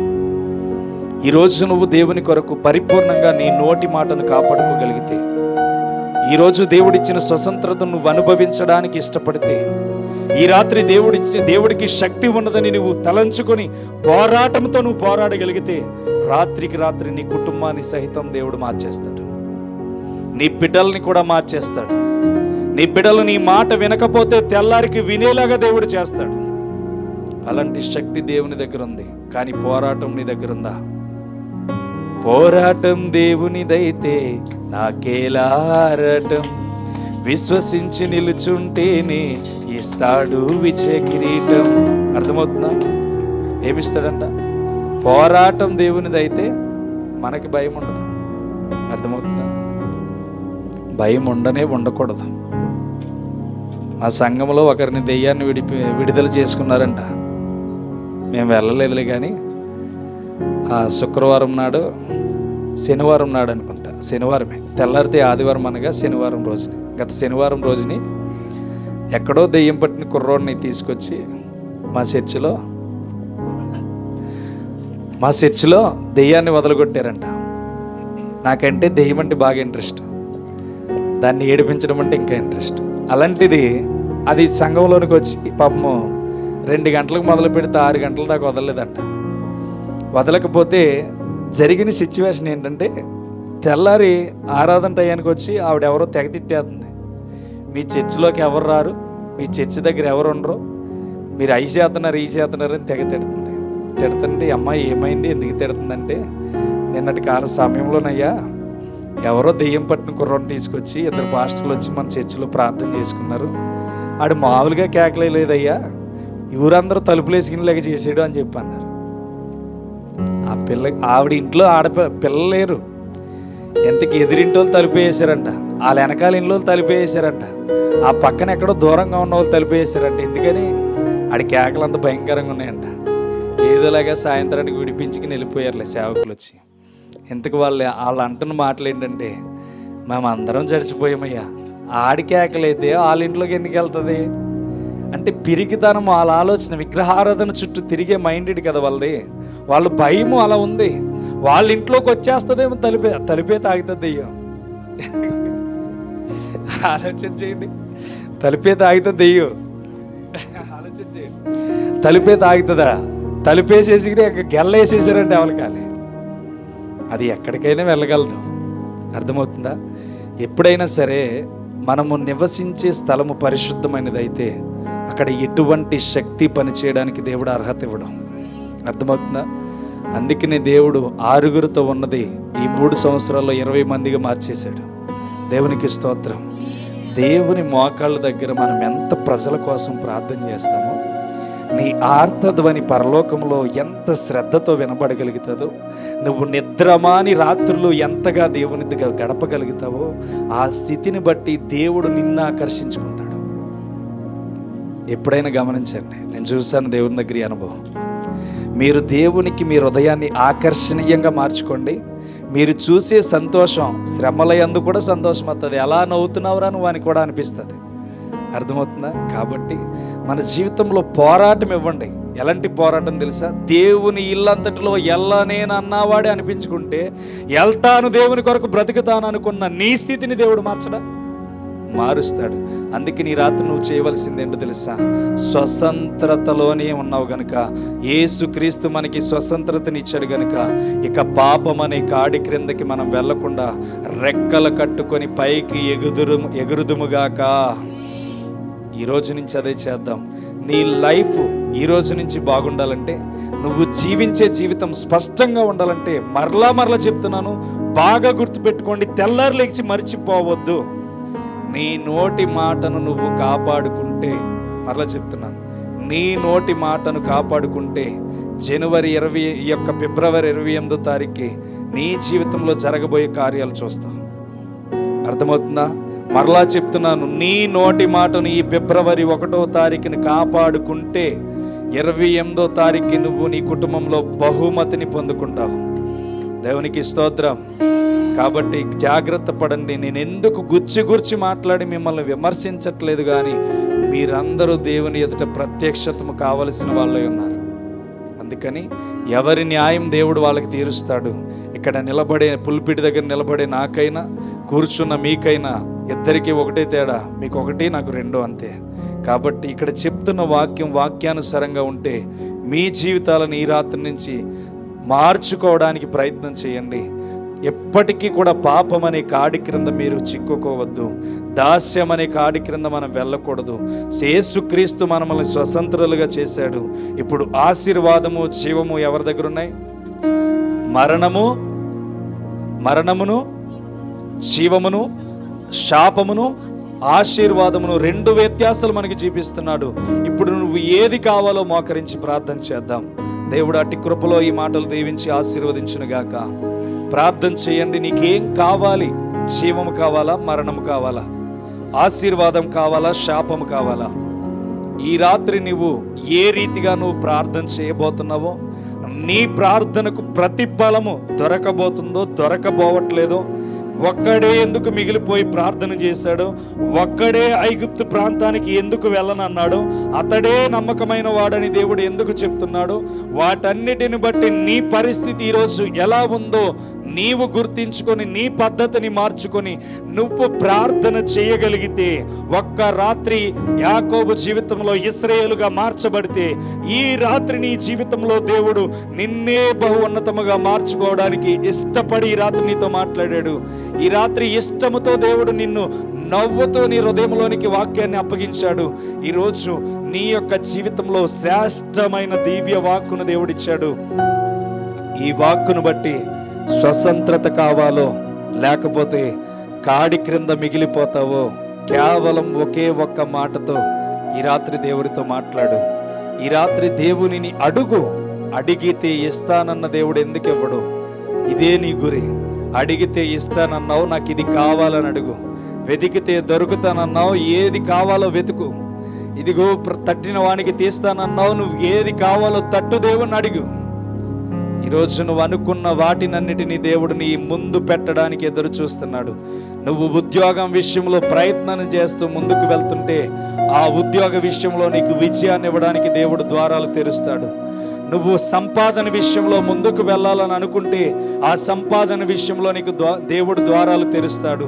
లేకపోతే నువ్వు ఏదో సాధించాలి అని, సొంతంగా జాబు చేయాలని, సొంతంగా ఏదో ఒకటి నిర్మించాలని నువ్వు అనుకుంటున్నావా? అయితే నువ్వు ఆ నిర్మాణాన్ని ప్రారంభించడానికి ముందుకు వెళ్ళు. ఆ నిర్మాణం వెనకాల దేవుడు నీకు విజయాన్ని ఇస్తాడు. ఈరోజు నువ్వు ఏది కావాలంటే దేవుడు నీకు అది ఇవ్వడానికి ఇష్టపడుతున్నాడు. నువ్వు ఏది సంపాదించాలనుకుంటున్నావో అది సంపాదించి ఇవ్వడానికి దేవుడు నీకు ఎదురు చూస్తున్నాడు. నువ్వు జాబు విషయంలోనైనా, లేకపోతే సొంతంగా ఏదైనా ప్రయత్నం చేయాలనుకున్నా, నీ యొక్క కుటుంబ భవిష్యత్తు కోసం ఇది చేయాలని నువ్వు నిర్ణయం తీసుకున్నా, దేవుడు ఇవన్నీ నీకు చేయడానికి అనేకమైన ద్వారాలు తెరిచి ఉన్నాడు. గనుక ఈ రాత్రి నువ్వు ఎలా ఉంటున్నావో, లేకపోతే నువ్వు ఎలా జీవించావో, ఈ రాత్రి దేవుడు నీతో మాట్లాడిన మాటలను బట్టి, ఈ రాత్రి దేవుడు నిన్ను దర్శించిన విధానమును బట్టి, ఈ రోజు వరకు నీ పద్ధతిలో ఏదైతే మైనస్గా ఉందో, నీ జీవితంలో మైనస్గా కనబడ్డదో, ఒకవేళ మాటే సరిగా లేదేమో, లేకపోతే ఒకవేళ చూపే సరిగా లేదేమో, నీ హృదయమే గర్వముతో నేనే గొప్ప అని నిండిపోయిందేమో, ఒకసారి ఆలోచన చేసుకో. ఈ రాత్రి దేవుడు నీకు చెప్పే మాట ఎన్నడూ విడిచిపెట్టడు. ఈ రాత్రి దేవుడు నీతో మాట్లాడిన మాట ఎన్నడూ కూడా నీకు దూరము చేయడు. నువ్వు ఎక్కడో ఉండి బాధపడొచ్చు, లేకపోతే దేవుడు నాతోనే మాట్లాడాడని నువ్వు దిగులు చెందొచ్చు. కానీ ఇదిగో ఈ రాత్రి దేవుడు నీతో మాట్లాడుతున్న మాట, నువ్వు పట్టుదల కలిగి ప్రార్థన చేయగలిగితే, నువ్వు పట్టుదల కలిగి దేవుని ఎదుట నిలబడగలిగితే, విశ్వాసముతో దేవుని ఎదుట నువ్వు అడగగలిగితే, దేవుడు నీ జీవితాన్ని మహా అద్భుతముగా మార్చడానికి దేవుడు ఎదురు చూస్తున్నాడు. ఈరోజు నీ జీవితం పరిపూర్ణంగా వెలిగించబడాలి. ప్రభువా, నేను పరిశుద్ధతను ధరించుకోవాలి, అంత్య దినములందు నీ చేత నేను ఆహారం ఇదిగో నా జీవితంలో పొందుకోవాలి అని చెప్పి నీ జీవితం పరిపూర్ణమైన ఆత్మచేత నింపబడాలంటే ఈ రాత్రి దేవుడు నీకు చెప్తున్న మాట, విడిచిపెట్టకుండా నువ్వు దేవుని కొరకు బ్రతకాలి. విడిచిపెట్టకుండా దేవుని కొరకు నీ జీవితం ఆశీర్వదించబడాలి. విడిచిపెట్టకుండా నీ జీవితం పరిపూర్ణంగా వర్ధిల్లాలి. విడిచిపెట్టకుండా నీ జీవితం ఆశీర్వదించబడాలి. దేవుడే నిర్మించిన విషయాలను గురించి దేవుడు నిన్ను ఎందుకు ఈ రాత్రి పిలిచి ఇక్కడ కూర్చోబెట్టాడు, ఎందుకు ఈ రాత్రి దేవుడు నిన్ను ప్రత్యేకింపు చేసి నడిపించబడుచున్నాడు, ఒకసారి ఆలోచన చేయి. దేవుడు నీ జీవితాన్ని మార్చడానికి ద్వారాలు తెరిచాడు. ఈ రాత్రి దేవుడు నీతో మాట్లాడాడు. నువ్వు ఒంటరిగా దేవునితో పోరాడగలిగితే, నువ్వు ఒంటరిగా దేవుని కొరకు నిలబడగలిగితే, నువ్వు ఒంటరిగా ఈ రాత్రి నువ్వు ఒక్కసారి నీ యొక్క ఉద్యోగ రీతి విషయంలోనైనా, జాబుల విషయంలోనైనా, లేకపోతే ప్రయత్నాల విషయంలోనైనా నీకు జీతం సరిపోకుండా ఉన్నా వాటన్నిటిని గురించి దేవుని ఎదుట, ప్రభువా ఈ రాత్రి నా జీవితం మల్టిప్లై అవ్వాలి, ఈ రాత్రి నా జీవితం అభివృద్ధి అవ్వాలి అని నీ జీవితంలో అనుకుంటే గనుక ఈ రాత్రి దేవుడు చెప్తున్న మాట, నువ్వు ఆగిపోకూడదు, నీ విజయంలో ఓడిపోకూడదు, నీకు విజయం తెలిసినా కానీ ఓడిపోకూడదని దేవుడు తెలియచేస్తున్నాడు. కేవలం ఒక మొండెము యావత్ ప్రపంచానికి తెలియపరచబడితే, కాళ్ళు చేతులున్న నువ్వు నేను ఎక్కడ ఆగిపోతున్నామో ఆలోచన చేయి. ఒక మొండెము ప్రపంచమంతా తెలియపరచబడితే, కేవలం కాళ్ళు చేతులు ఉన్న నీవు నేను ఈ గ్రామానికి స్వాధీనపరచబడుతున్నాం, ఈ గ్రామంలోనే అంతమైపోతున్నాం, ఈ గ్రామంలోనే ఆగిపోతున్నాం, ఈ గ్రామంలోనే నిలిచిపోతున్నాం. దేవుడు తెలియచేస్తున్నాడు, నీకొక బిరుదును ఏర్పాటు చేశానని. నీకొక బిరుదును దేవుడు ఏర్పాటు చేశాడు. ఈరోజు ఒక మొండెము ప్రపంచానికి తెలియపరచబడితే, కాళ్ళు చేతులున్న నీవు కనీసం పక్క గ్రామానికి తెలియపరచబడుతున్నావా? నీ మంచితనం పక్క గ్రామానికి తెలియపరచబడుతుందా? నీ మంచితనం ఈ పట్టణంలో తెలియపరచబడుతుందా? నీ మంచితనం ఈరోజు ఒక మనిషిని ఆస్వాదింప చేసే రీతిగా నీ జీవితం ఉందా? ఆలోచన చేయి. నీ మంచితనము నీ జీవితంలో వెలిగించబడుతుంది. నీ మంచితనము దేవుని కొరకు ఏర్పాటు చేయబడుతుంది. నీ యొక్క క్రియలు ఒక మనిషిని మార్చే రీతిగా జీవితాలు కనబడుతున్నాయి. ఈరోజు నువ్వు ఆలోచన చేయి. పరిపూర్ణమైన దేవుని శక్తిని ధరించుకొని, పరిపూర్ణమైన బలమును ధరించుకొని, పరిపూర్ణమైన ఆలోచనను ధరించుకొని నేటి దినాన్ని నువ్వు చేయవలసింది ఒకటే, ప్రభువా ఇదిగో ఈ రాత్రి నేను నీ కొరకు నేను ప్రతిఫలింప చేయాలని ఇష్టపడుతున్నాను ప్రభా, నీ కొరకు నేను జీవించాలని ఇష్టపడుతున్నాను ప్రభా, నీ కొరకు నేను బ్రతకాలని ఇష్టపడుతున్నాను ప్రభా, నీ చిత్తంలో నేను జీవించాలని ఇష్టపడుతున్నాను ప్రభా, నీ చిత్తంలో నేను వర్ధిల్లాలని ఇష్టపడుతున్నాను ప్రభా, నీ కొరకు నేను బ్రతకాలని ఇష్టపడుతున్నాను. కేవలం నేనున్నానని దేవుడు చెప్తున్నాడు. ఈరోజు నీ జీవితంలో దేవుడు ఉన్నాడని తెలుసుకోకపోతే కేవలం ఇదిగో దేవుడు మొండాన్నే ప్రపంచానికి పరిచయం చేస్తే, ఈరోజు దేవుని యొక్క శక్తిని బట్టి, దేవుని యొక్క మార్గములను బట్టి నీ ఆత్మచేత, ఆయన ఆత్మచేత ముద్రించబడేవారు అనేక మంది ఉన్నారు. ఈరోజు నువ్వు ఆగిపోకూడదు సహోదరి సహోదరుడా. ఈరోజు దేవుడు మనతో మాట్లాడాడు.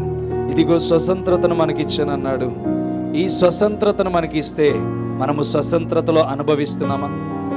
స్వతంత్రతను మనకిస్తే ఈ స్వతంత్రతలో మనము జీవించగలుగుతున్నామా? కాడి క్రింద చిక్కుకోబడిపోయి పాపం క్రింద ఇంకా బ్రతుకుతున్నాం.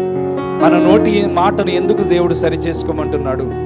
నువ్వు నోటితో మాట్లాడిన ప్రతి మాట దేవుని న్యాయపీఠం ఎదుట నిలబడి దానికి కారణం చెప్పాలి. ప్రియ చెల్లి, ప్రియ సహోదరుడా, ఒక్కసారి గుర్తుపెట్టుకో. నీకు బలం ఉంది, ప్రార్థన చేయగలుగుతున్నావా?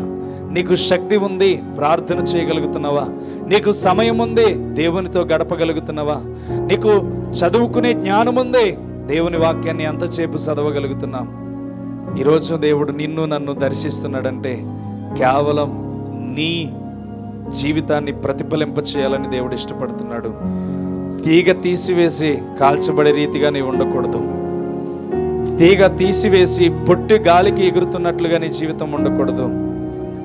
ఈరోజు నువ్వు చేయవలసింది ఒకటే, కన్నీరు వస్తే కన్నీరుతో ప్రార్థన చేయి. ప్రభువా, నా జీవితం ప్రతిఫలించాలి, నేను నిలబడాలి. నేను అన్యాయమైన జీవితం ఇంతవరకు జీవించాను, అబద్ధపు మాటలతో జీవించాను, వ్యర్థమైన మాటలు నా నోటంట మాట్లాడాను, పనికిరాని ముచ్చట్ల చోట నేను అనేక మందిని అవమానపరిచాను, తప్పు చేయని వారి మీద నింద వేశాను, ఎవరో చెప్పిన మాటలు ఇంకొకరికి చెప్పి అన్యాయమైన మాటలు మాట్లాడాను, ఎవరికో చెప్పిన మాటలు అందులో సత్యము లేకపోయినా అబద్ధము మాటలు చెప్పి ఇంకొకరిని అల్లరి చేశాను. ఈరోజు నాలో తగ్గింపు లేదు ప్రభువా, నాలో తగ్గింపునిస్తావా? నాలో సమాధానం లేదు ప్రభువా, నాలో సమాధానమునిస్తావా? నాలో శాంతి లేదు ప్రభువా, నాకు శాంతినిస్తావా అని నీవు దేవుణ్ణి అడగగలిగితే దేవుడు నీ స్థితిని మార్చడానికి ఎదురు చూస్తున్నాడు. నీ పరిస్థితులన్నిటినీ మారుస్తాడు, నీ సమస్యలన్నిటినీ మారుస్తాడు. నువ్వు కన్నీరు కారుస్తున్న ప్రతి ఒక్క దారి నుంచి దేవుడు విడిపిస్తాడు. నీవు ఆశపడి దేవునిని అడుగు. ఈ రాత్రి నువ్వు ఆశపడి అడిగే దేవుడిది ప్రతి ఒక్కటి దేవుడు నీకు ఇవ్వబోతున్నాడు. నువ్వు హృదయం తెరిచి దేవునికి అడగబోయే ప్రతి ఒక్కటి దేవుడు నీకు ఇవ్వబోతున్నాడు. నువ్వు అడగగలిగితే నా దేవుడికి ఇచ్చేంత స్వర్గం ఆయన దగ్గర ఉంది. ఈరోజు నీ జీవితంలో పరిపూర్ణమైన బలాన్ని, పరిపూర్ణమైన శక్తిని, నీ హృదయం చాలా గాయపడి ఉండొచ్చు, చాలా సమస్యలతో నలిగిపోతూ ఉండొచ్చు. అయ్యో, నా కుటుంబం ఎందుకు ఇంత అన్యాయమైన స్థితిలోనికి వెళ్ళిపోయింది, నా కుటుంబం ఎందుకు ఇంత పరిస్థితి అయోమయంగా మారిపోయింది. ప్రియ చెల్లి, ప్రియ సహోదరుడా, ప్రియ తల్లి, ఒకటే చెప్తున్నాను, ఇప్పటికీ నీ జీవితాన్ని దేవుడు కావాలనుకుంటున్నాడు.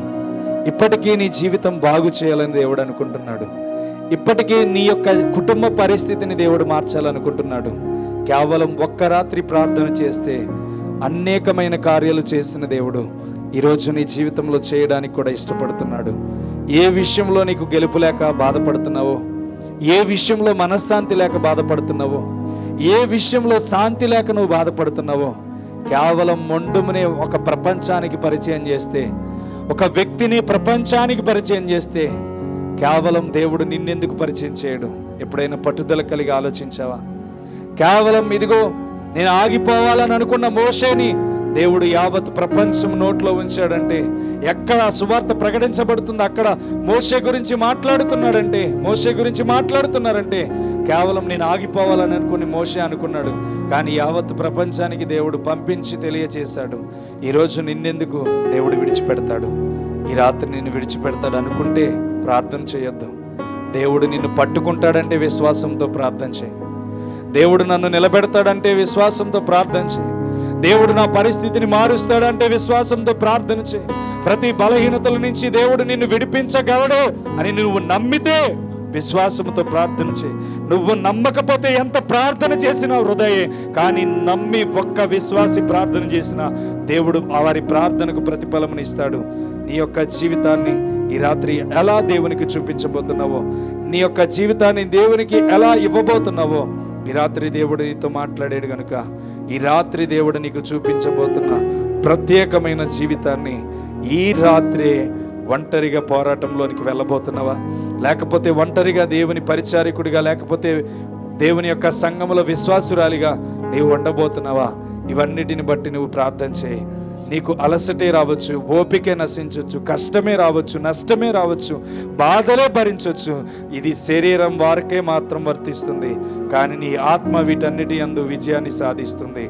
ప్రియ చెల్లి, ప్రియ సహోదరుడా, నీ కుటుంబంలో ఏ సమస్య ఉందో నాకు తెలీదు. నా దేవుడు ఒకటే చెప్తున్నాడు, నా దేవునికి వాటన్నిటి నుంచి విడిపించగలిగే శక్తి ఉంది. నా దేవుడికి వాటన్నిటి నుంచి బయటికి తీసుకురాగలిగే బలం ఉంది. నా దేవునికి వాటన్నిటి నుంచి నీకు శ్రేష్టమైన బహుమతి ఇవ్వడానికి అధికారం ఉంది. మనం ప్రార్థనలోనికి వెళ్ళబోతున్నాం. తప్పకుండా మీ జీవితాలను దేవుడు మార్చబోతున్నాడు. మీరు విశ్వసించిన మీ విశ్వాసాన్ని బట్టి దేవుడి రాత్రి మీకు మంచి భవిష్యత్తు ఇవ్వబోతున్నాడు. మీ విజయం మీకు తెలుసు, కానీ ఓడిపోవడానికి ఇక సమయం ఇవ్వద్దు. మీ జీవితం మీకు తెలిసింది కనుక ఇక్కడ ఓటమికి అవకాశం ఇవ్వద్దు.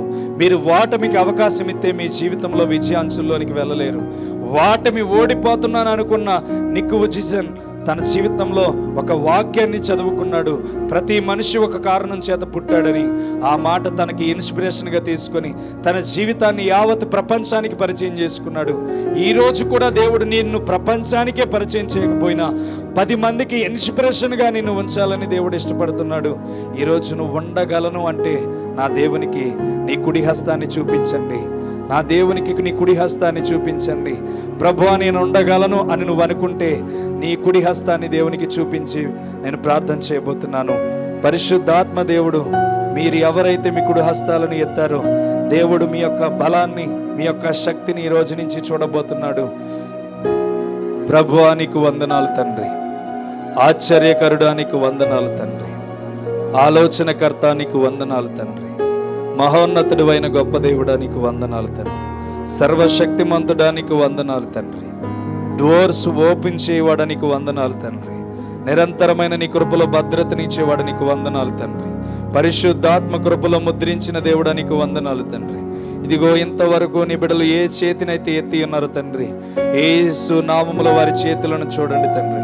యేసు నామములో వారి పరిస్థితులను చూడండి తండ్రి. ఇదిగో నోటిలో విజయం లేకుండా ఉన్నారేమో తండ్రి, యేసు క్రీస్తు నామములో నోటితో విజయాన్ని చూచుదురుగాక.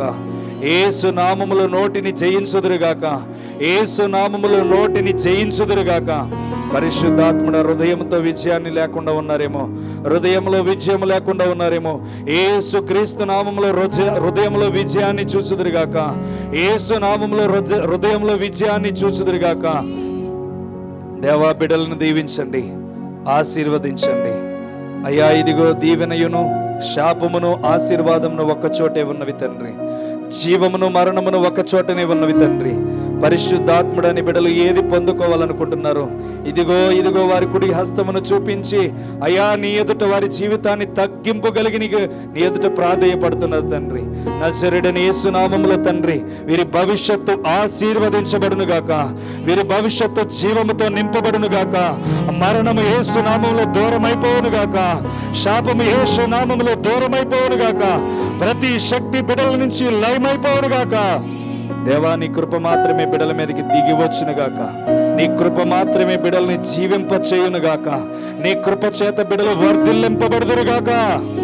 పరిశుద్ధుడా, బిడ్డలను దీవించండి, ఆశీర్వదించండి, బలపరచండి. ద్వితీయోపదేశకాండం 30:19 ప్రకారం 2 నీవు నీ బిడ్డల ముందుంచావు.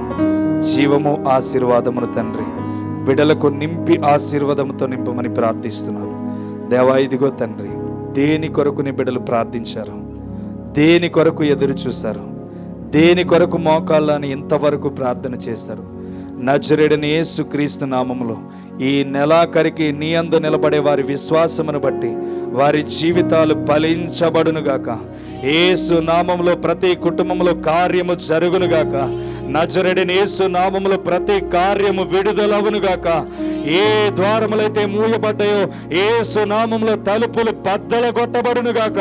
ద్వారములు యేసు నామములో విడుదల అవ్వునుగాక. బిడ్డలను దీవించండి దేవా.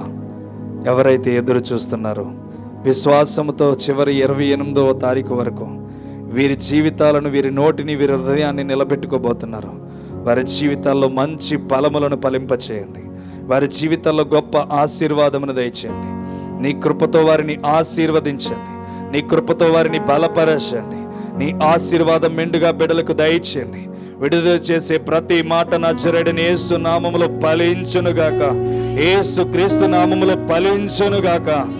దేవా, నీ నామమందు ఏమడిగినా ఇస్తానన్నావు. నీ ప్రజల పక్షమును యుద్ధము చేస్తున్న నాకు నీ ప్రజల సంతోషమును తండ్రి చూడాలని ఇష్టపడుతున్నాను.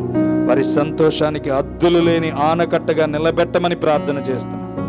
దేవా, నీవు దీవించి ఆశీర్వదించి బలపరచండి. ఇదిగో విన్న వాక్యాన్ని బట్టి బిడ్డల్ని స్వతంత్రతలోనికి నువ్వు నడిపించావు తండ్రి. ఇక దాస్యమనే కాడి క్రింద బిడ్డలు చిక్కుకోకుండా అయ్యా స్వతంత్రతలోనే నడుచుదురుగాకని ప్రార్థిస్తున్నాను. బిడ్డల్ని జ్ఞాపకం చేసుకోండి. ఎవరైతే పెనుగులాడబోతున్నారో తండ్రి, రాత్రికి రాత్రి ఒక్కడే మిగిలిపోయిన తండ్రి, ఆ విషయంలో ప్రభు బిడ్డ పెనుగులాడాడు. అటువంటి పెనుగులాట బిడ్డలకు దయచేయండి. కుటుంబంలో చేసుకుని ప్రార్థన అవసరత లేకపోతే ఒంటరిగా నీతో గడిపే ప్రార్థన యోధులుగా మార్చండి. అది ఏ స్థలం అనేది కాక, ఎటువంటి పరిస్థితి అనేది కాక, నీ మాత్రమే గురి కలిగి, నీ మీద మాత్రమే గురి కలిగి బిడ్డలు జీవించే మార్గాలు తెరవండి. దేవానికి వందనాలు. మోషే ఆగిపోయి ఉంటే అయ్యా, మోషే జీవితం ఇల్లంతటిలో నమ్మకం అనేవాడు బిరుదు కోల్పోయి ఉండేవాడు. ఈరోజు మేమేది కోల్పోతున్నాం మాకు తెలియదు, కానీ ఇక నుంచి కోల్పోకుండా ఆ బిరుదుని మేము సంపాదించుకునే భాగ్యాన్ని దయచేయండి. అపోస్తలుడు పౌలు మార్చబడినప్పుడు 14 పత్రికలు రాసిన బిరుదు పొందుకున్నాడు. పేతురు 3000 మందిని 5000 మందిని రక్షించాడని బిరుదు పొందుకున్నాడు. ప్రకటన గ్రంథం రాసిన యోహాను అయ్యో అగ్నిగుండములో పడిన దేవుని దర్శనం పొందుకున్నాడని బిరుదు పొందుకున్నాడు. ఈరోజు మా కొరకు ఏది పొందుకోవడానికి సిద్ధపాటు కలిగి ఉన్నామో, మా బిరుదుని ఈ లోకంలో ఏదైతే ఉంచావో ఆ శ్రేష్టమైన బిరుదును పొందుకునే భాగ్యాన్ని దయచేయండి. దాని కొరకు గురి కలిగి బ్రతికే భాగ్యాన్ని దయచేయండి. ఈ రాత్రి నేను మాట్లాడలేదు, నీ బిడ్డలతో మాట్లాడినందుకు స్తోత్రములు. వారి జీవితాలు పరిపూర్ణంగా నీ వెలుగులోనికి రావాలి తండ్రి. వారు వెలిగించబడుదురుగాక. కొంచెం క్రింద నుంచి ఇప్పుడే దీపస్తంభం మీదకి వచ్చుదురుగాక. దీవించండి, ఆశీర్వదించండి. బుద్ధి లేని కన్యకల వలె ఇంకా వాళ్ళ బుద్ధిని విడిచిపెట్టేసి బుద్ధి గల కన్యకల వలె జీవించడానికి ఇష్టపడుతున్న హృదయములన్నిటినీ ఎరిగిన దేవుడు గనుక ఫలింపచే ద్రాక్ష తీగల వలె బిడ్డలను ఆశీర్వదించండి. మంచి కారు ద్రాక్షలు కాసేవారిగా కాక మంచి ద్రాక్ష గుత్తులుగా బిడ్డలు నిలబెట్టండి తండ్రి. చేదును వీరిలో నుంచి తీసివేయండి. మధురమును బిడ్డల మీదకి తీసుకురండి. పవిత్రమైన హృదయముతో బిడ్డలు నీ యందు గోజాడే పరిస్థితిని తీసుకురండి. దూర ప్రాంతంలో ఉన్న బిడ్డలను కూడా జ్ఞాపకం చేసుకోండి. వారి సమస్యల నుంచి, వారి బాధల నుంచి, వారి ఒత్తిడి నుంచి వారి తేలిక అవడానికి మేలు చేయండి. ఆ గ్రామం నుంచి కష్టపడడానికి బయట ప్రాంతానికి వెళ్ళిన ప్రతి కుటుంబాన్ని పేరు పేరు చెప్పున దీవించండి. వారు పడుతున్న కష్టానికి తగిన ఫలితం అనుభవించే భాగ్యాన్ని దయచేయండి. వారి శ్రమల పాలు ఏమాత్రమో వారి కష్టము పాలు తండ్రి వృధా కాకుండానట్లు శ్రేష్టముగా వారు అభివృద్ధి పొందే భాగ్యాన్ని దయచేయండి. నీవే ఇక్కడున్న వారి కుటుంబాలను దీవించి ఆశీర్వదించి వచ్చే వారం వరకు ఫ్యాక్టరీలకు వెళ్తున్న బిడ్డల ప్రయాణాల్లోనూ, స్కూల్కి వెళ్తున్న బిడ్డల ప్రయాణాల్లోనూ, కాలేజీలకు వెళ్తున్న బిడ్డల ప్రయాణాల్లోనూ, ఎగ్జామ్స్ రాస్తున్న బిడ్డల విషయంలోనూ, అలాగే తండ్రి డ్యూటీలకు వెళ్తున్న బిడ్డల విషయంలోనూ నీ మెండైన కాపుదల దయచేయండి. రేపటి దినమున ప్రభు అన్యులు 2 రక్షణలోనికి రాబోతున్నారు. ఈ రాత్రికాల సమయం అంతా వారికి నీ కృపను తోడుగా ఉంచండి. వారి తలంపులు సాతానుడు దొంగిలించకుండా నీ కృపలో భద్రతనివ్వండి. నీ పరిశుద్ధాత్మ కృపలో మేలు చేయమని కోరుచున్నాను. ఇచ్చిన సంఘముల పట్ల కాయచున్న కాపర్లుగా మా కుటుంబాలను దీవించండి, ఆశీర్వదించి బలపరచండి. అద్భుతమైన వర్తమానములతో అన్యులకు విలువైన సువార్తను ప్రకటించి అనేక మంది జీవితాలను వెలుగులోనికి తీసుకువచ్చే భాగ్యాన్ని దయచేయండి. కేవలం నీ వలన మాత్రమే పని చేయగలుగుతున్నాం, నీ శక్తి వలన మాత్రమే ముందుకు వెళ్ళగలుగుతున్నాం. మాలో లోపము లేకుండా గడిచిన నెలంతా కాపాడుకున్నాం. ఈ నెలంతా మేము కాపాడుకునే భాగ్యమును దయచేయండి. నీ కృపలో మాకు భద్రతనిచ్చి ఈ మొదటి తేదీ మొదలుకొని 28వ తేదీ వరకు మాకు శ్రేష్టమైన ఈవులతో సంతోషముగా నడిచే భాగ్యముని ఇస్తానన్నావు గనుక ఈ నెలంతటిలో మమ్మల్ని మేము కాపాడుకుంటూ నడిచే భాగ్యాన్ని దయచేయమని ప్రతి నిమిషము నీ కృపతో నడిపించమని ప్రభువా, ఇదిగో తండ్రి, పరిచర్యలో ఎంతోమంది సహకరిస్తున్న బిడలను దీవించి ఆశీర్వదించండి. పేదల పరిచర్యను ప్రభా చేయించున్న ప్రభా ఆహారం పెట్టగలిగే శక్తిని మాకు దయచేయండి. నేను నిన్ను నమ్ముకునే ముందుకు వెళ్తున్నాం, మనుషులు నమ్ముకుని కాదు ప్రభా. నీ కృప చేత మమ్మల్ని ముద్రించి కంటికి రెప్పల కాచి కాపాడి భద్రపరిచి మేలు చేయమని, నీ కృపలో భద్రతను ఇక్కడ చేరి ఉన్న ప్రతి కుటుంబాన్ని పేరు పేరు చొప్పున దీవించి ఆశీర్వదించి, శాపములు వీరి కుటుంబం నుంచి దూరపరిచి, మరణములు వీరి కుటుంబాన్ని నుంచి దూరపరిచి, సంరక్షణలో జీవములో బిడ్డలు జీవించబడుదురుగాకని నజరేయుడైన యేసుక్రీస్తు నామం పేరట స్వతంత్రతనిచ్చినందుకు నీకే కృతజ్ఞతాస్తుతులు చెల్లించుకుంటూ యేసుక్రీస్తు నామం అడుగుచున్నాం తండ్రి. ఆమేన్, ఆమేన్. మన తండ్రి అయిన దేవుని ప్రేమ, మన రక్షణకర్త యేసుక్రీస్తు వారి కృప, ఆయన పరిశుద్ధాత్మ దీవెనలు ఆయన సన్నిధి తోడై అందరికీ మేలు కలిగించి అభివృద్ధి చేసి ఆయనే నడిపించుదురుగాక. ఆమేన్. అందరికీ వందనాలు.